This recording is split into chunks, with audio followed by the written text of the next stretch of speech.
The problem with most problems. About 3 weeks ago, my girlfriend invited me on a date. This was her idea of treating me nicely and taking my head off exams. Her date idea was to go rock climbing or bouldering to be exact.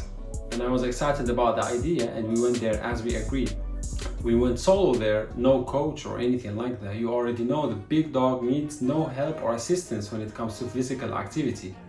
But I'm also mindful, so we started with beginner levels, V0, V1, and they were easy as expected. But it's necessary to go through them because they are a stepping stone to understand the basics of bouldering. So they serve a clear purpose. It's similar to what you can see in basic mathematics. You cannot really solve complex calculations without understanding just the 1 plus 1 and the simple multipliers. In rock climbing, there are multiple paths, and as I have already explained, there are difficult paths, easy ones, but the main thing is that every path is seen as a problem to be solved.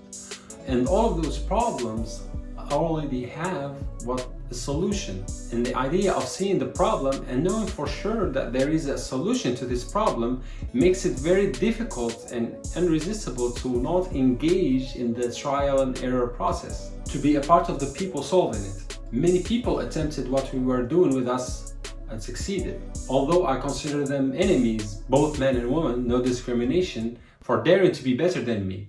I respect it and I acknowledge the effort. Some breeze through it, some struggle with us, and that's how it goes. At first, I tried to use less physical strength and more technicality so I can rely on my problem-solving skills rather than sheer physicality, which I did understand later that it would be a problem. It's better to know the basics, as I have mentioned.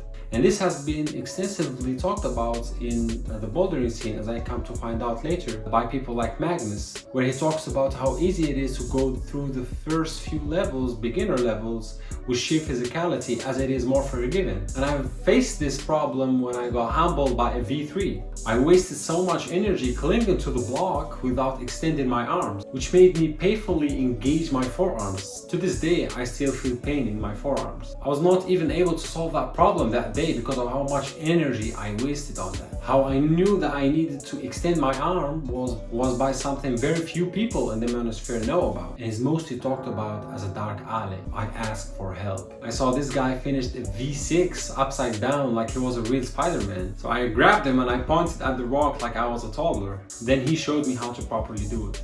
Nevertheless, I attempted this problem the next session after I recovered, and it was very easy for me to do. I told you, I'm a big dog.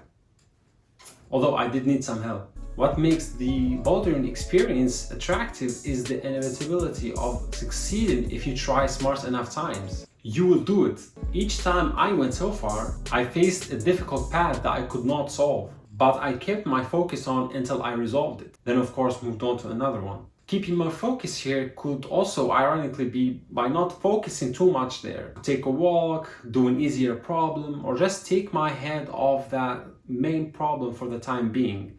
And then I would come back with much better mindset and a clear-cut vision to focus on the main problem. And it works every time. And after succeeding, I always attempt the same problem again and again to make her suffer, of course, but mainly so I can be sure of my ability to climb these problems and have an understanding of multiple ways of solving that problem, because there are many solutions that could make that happen. I have done many sports in my life: football, handball, running, boxing, karate, whatever you name it. And the consistent truth that always persists is that if you try enough times, you will get there. How long it takes depends on what you are trying to accomplish. And the greater it is, the less results that you will see soon.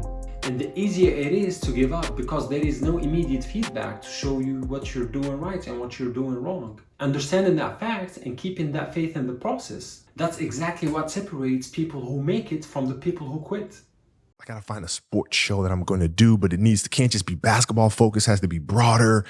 And I want to hear from the best minds in the world. I want to hear from Peyton Manning. I want to hear from, what is it, for like a year. And then all of a sudden, boom, and so people think it just comes out of nowhere. Yeah. You gotta like obsess over it for a while and then it kind of pops loose.